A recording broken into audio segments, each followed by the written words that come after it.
cracks. Our parents would ask, what do you wanna be when you grow up? And then we'd say something cute like, I want to be an astronaut. Your time lies and waits for no one. We find ourselves asking, what do I want in life? But there are always things that we love and things that we hate. It's just how it works. So if we could choose, why would we do something we don't like?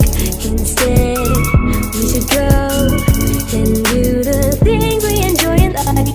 Cause then, when we're old, we can look back and remember that this is how we all found ourselves and move onward.